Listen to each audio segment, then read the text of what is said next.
नमस्कार, आप देख रहे हैं लोकल समाचार जनता की आवाज और मैं हूं आपके साथ प्रियांशु शर्मा।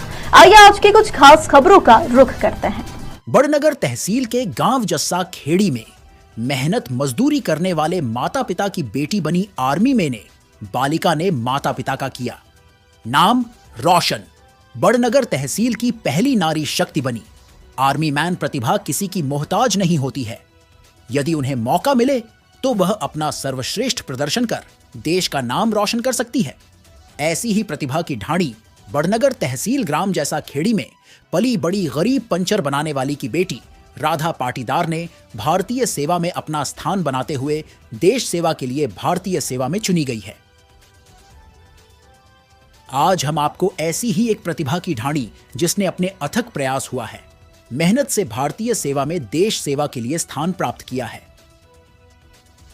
आपको बता दे कि बड़नगर तहसील के एक गांव जस्सा खेड़ी के एक गरीब परिवार के अथक प्रयासों से आज उनकी बेटी ने अपने माता पिता का ही नहीं बल्कि अपने कोच, अपने गांव, तहसील, जिले एवं प्रदेश का नाम रोशन किया है। आपको बता दें कि ग्राम जैसा खेड़ी में पंचर बनाने का कार्य करने वाले प्रहलाद पाटीदार ने अपनी बेटी राधा पाटीदार को अपनी मेहनत व लगन से आज इस मुकाम पर पहुंचा है कि वह देश सेवा के लिए चुनी गई है। अगर इस परिवार की बात करें तो इनके पिता प्रहलाद पाटीदार खुद एक पंचर की दुकान चलाते हैं और मां मजदूरी करने जाती है। इस गरीबी के हालत में भी इन्होंने अपनी बेटी राधा को इस काबिल बनाया कि आज देश की सेवा के लिए अपना जीवन समर्पित कर दिया। भारतीय सेवा में चयनित हुई राधा पाटीदार ने बताया कि मेरी इस सफलता में मेरे माता पिता के साथ ही मेरे कोच शांतिलाल साकला का भी अहम योगदान है, जिनके नेतृत्व और मार्गदर्शन में आज मैं भारतीय सेवा में चयनित हुई हूं।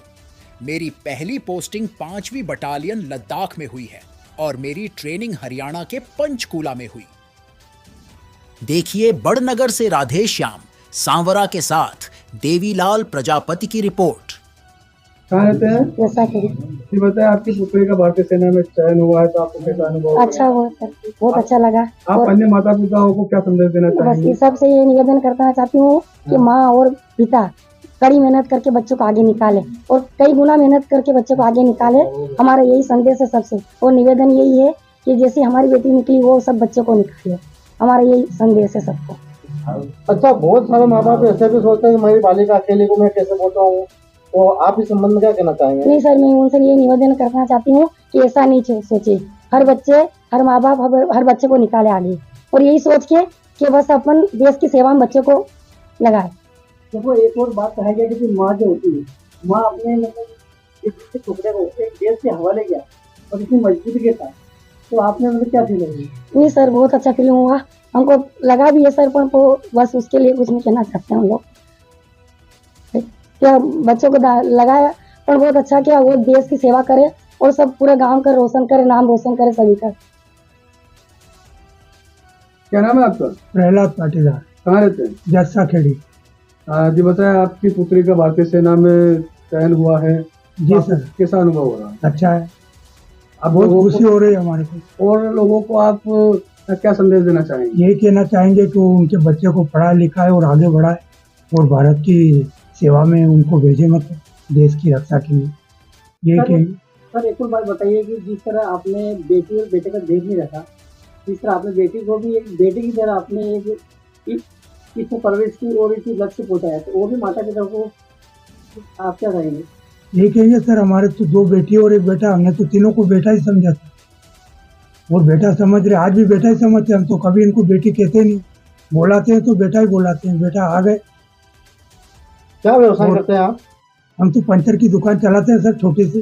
अच्छा, एक बात बताएं, आप पंचर की दुकान चलाते हैं, काफी आर्थिक स्थिति भी कमजोर है, लेकिन इसके बावजूद भी आपने अपने बच्चों को अच्छे संस्कार दिए, जैसे एक देश सेवा में है और एक नर्सिंग में है, एक भोपाल में ट्रेनिंग कर रहे हैं, तो इन संबंध में आप क्या कहना चाहिए? ये कहना चाहेंगे सर का हमने तो गरीबी में गुजार ली जिंदगी, बाकी इनकी नहीं गुजरेगी, इसलिए इनको कुछ बना ले तो ताकि इनकी जिंदगी अच्छी रहेगी। मतलब जज्बा आपने कैसे जागा और भारतीय सेना में जाने का विचार आपको कैसे आया? सबसे पहले तो मैं बहुत छोटी थी, तब से मैं ऐसे ही खेलती रहती थी गांव में वगैरह में, फिर मैं स्कूल में गई। मेरे जो सर है शांतिलाल जी सांखला, उन्होंने मुझे बॉक्सिंग के लिए प्रेरित किया था कि तुम बॉक्सिंग करो, तुम कुछ कर सकती हो।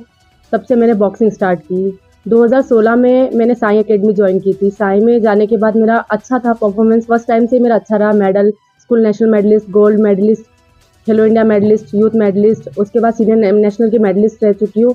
इंडिया में टॉप 4 रैंकिंग पे चल रही हूँ। और मेरा यही कहना है कि जितने भी हैं बच्चे जो करना चाहते हैं, आगे बढ़ना चाहते हैं, उन्हें कभी अपना मोरल डाउन नहीं करना चाहिए। अपनी फैमिली को देखना चाहिए, अपना फ्यूचर आगे वाला देखना चाहिए कि वो क्या कर सकते हैं और अपनी फैमिली के लिए क्या कर सकते हैं। जी, यहाँ तक पहुँचने में आपको काफ़ी संघर्षों का सामना करना पड़ा, तो क्या आप बताना चाहेंगे कि किस संघर्ष करके आप यहाँ तक पहुँचे? बहुत ज़्यादा। मम्मी पापा के पास कुछ था नहीं। मम्मी दूसरों के खेतों पे काम करती थी। पापा की छोटी सी दुकान है पिंचर की, उन्हें देखा, उनकी दुकान पर काम किया है, बहुत कुछ देखा है ज़िंदगी में, उसके बाद इतना कुछ मिला है। तो सबसे पहले तो अपने मम्मी पापा को बधाई दूंगी कि उनकी वजह से मैं यहाँ हूँ। जो देशभक्ति का जज्बा रखते हैं और जो नए लड़के लड़कियाँ सेना में भर्ती होना चाहते हैं, उनसे क्या संदेश देंगे? यही कहना चाहूँगी कि ट्रेनिंग चाहे कैसी भी हो आर्मी की, सिर्फ अपने माँ बाप को देखना, इसके अलावा कुछ मत देखना कि उन्होंने तुम्हारे पीछे कितना कुछ किया है। सिर्फ उनको देखकर आगे बढ़ना। कभी अपनी ट्रेनिंग अधूरी छोड़कर मत आना। कभी आर्मी छोड़ना मत, सोचना भी मत कि हम आर्मी छोड़ें या यहाँ से भागकर चले जाए। आर्मी का जो है वो कहीं नहीं मिल सकता तुम्हें। जो जज्बा है, जो जुनून है, जो उसकी हमें हिम्मत है, वो कहीं नहीं मिल सकती, किसी और फोर्स में नहीं मिल सकती है।